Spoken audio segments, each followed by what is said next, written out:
여러분, 안녕하십니까? 여디디아와 함께하는 하늘 은하수 라디오에 오신 모든 분들을 진심으로 환영합니다. 오늘은 봉헌식이라는 제목으로 이야기를 나누어 보겠습니다. 여디디아님, 그 예수님의 부모님이 아기 예수를 상전에 데려가서 봉헌식을 드린 사건이 있잖아요. 이게 구체적으로 어떤 배경과 의미가 있는 건가요? 네네. 그거 아주 중요한 사건이죠. 예수님 탄생하시고 나서 율법에 정해진 대로 한 40일쯤 후에 성전에 바쳐진 거예요. 인류의 대속물로 오셨기 때문에 뭐랄까 사람으로서 지켜야 할 모든 율법 조항을 다 따라야 했던 거죠. 이미 받으셨던 할례도 사실은 그 율법 순종의 어떤 서약 같은 거였고요. 그러니까 구원자이시지만 동시에 완전한 사람으로서 그 율법 아래 오셔서 모든 과정을 다 따르신 거군요. 그럼 그때 봉헌식 때 제물도 드려야 했잖아요. 그건 어땠나요? 맞습니다. 율법에는 원래 번제물로는 1년 된 흠없는 어린 양, 그리고 속죄 제물로는 집비둘기나 산비둘기 새끼를 드리라고 되어 있었어요. 그런데 이제 좀 형편이 어려운 사람들을 위해서는 산비둘기 2마리나 집비둘기 새끼 2마리로 대신할 수 있게 허용을 했죠.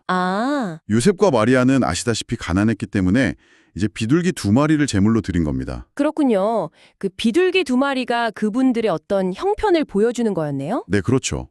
근데 여기서 또 중요한 게 모든 제물은 반드시 흠이 없어야 한다는 조건이었어요. 이건 결국 흠 없으신 하나님의 어린 양, 바로 예수 그리스도를 상징하는 거였죠. 예수님은 실제로 육체적으로도 아주 건강하셨고 또 평생 자연 법칙에 순응하며 사셨어요. 하나님께서 의도하신 완전한 인간의 모범이셨던 거죠. 와, 비둘기 2마리에 그런 깊은 의미가 흠없는 제물이신 예수님을 상징했다니 정말 놀랍네요. 근데 여디디아님, 그 처음 난 아들, 그러니까 초태생을 하나님께 바치는 건 또 특별한 의미가 있지 않았나요?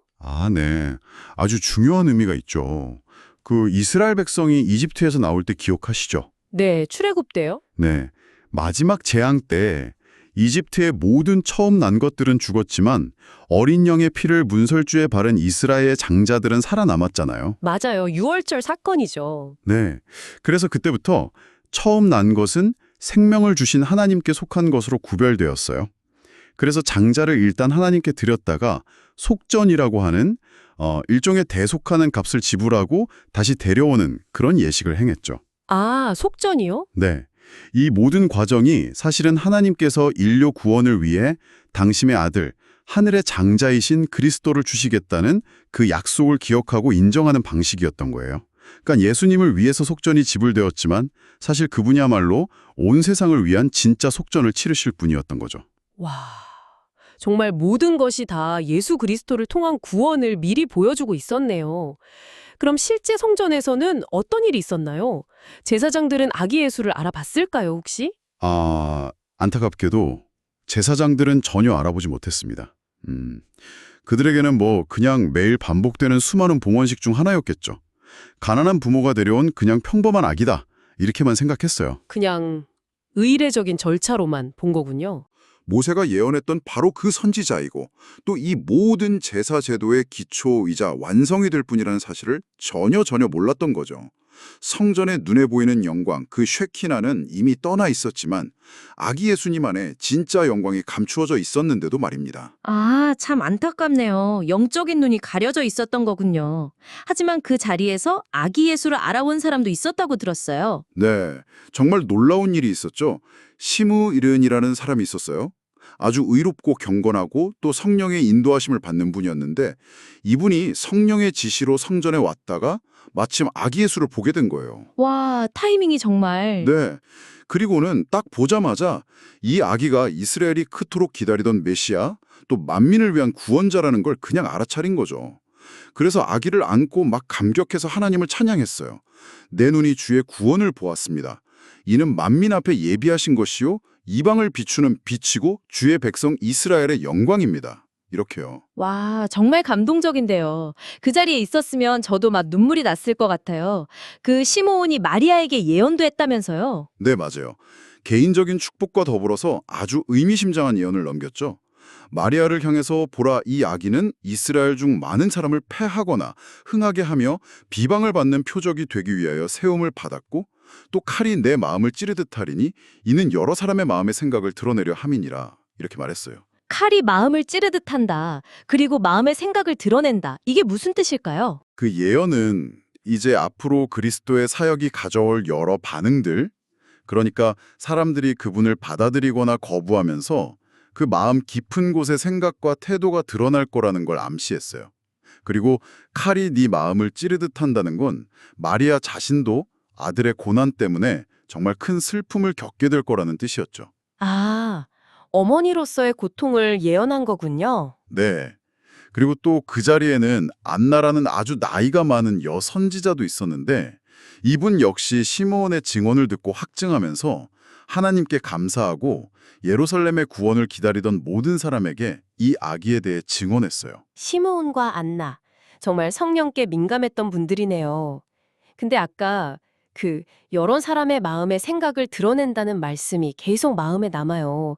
이게 구체적으로 어떤 의미로 우리가 받아들여야 할까요? 네, 그게 참 중요한 부분인데요.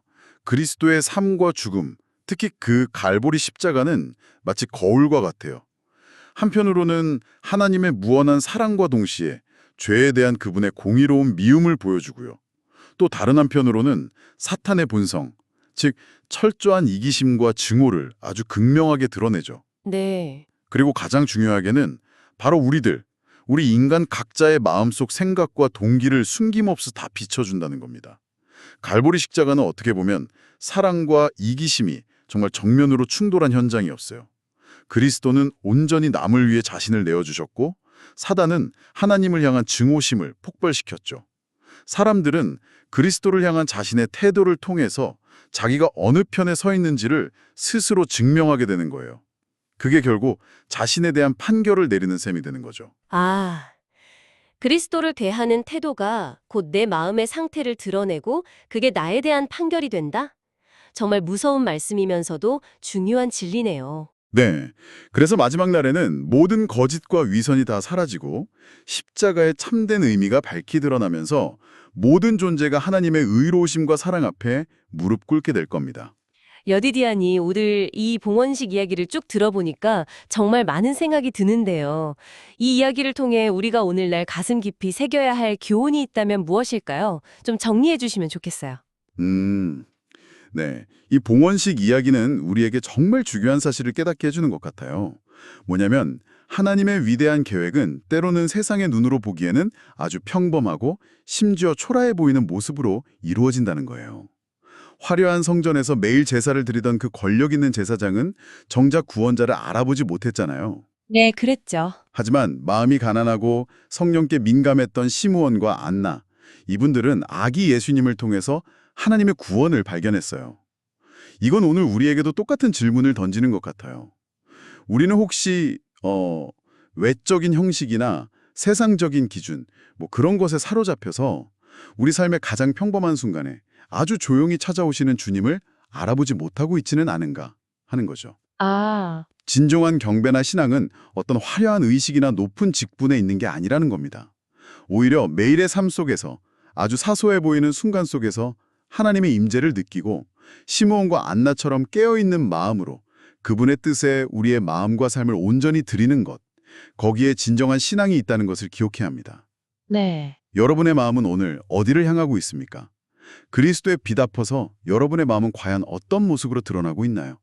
우리 자신을 한번 돌아보는 계기가 되었으면 좋겠습니다. 여러분, 오늘의 하늘을 나수 라디오 어떠셨나요? 매일매일 저녁 9시에 더 다양하고 흥미로운 주제로 여러분들을 찾아오도록 하겠습니다. 구독과 좋아요, 알림 설정은 저에게 큰 힘이 됩니다. 네, 다시 만나요. 안녕.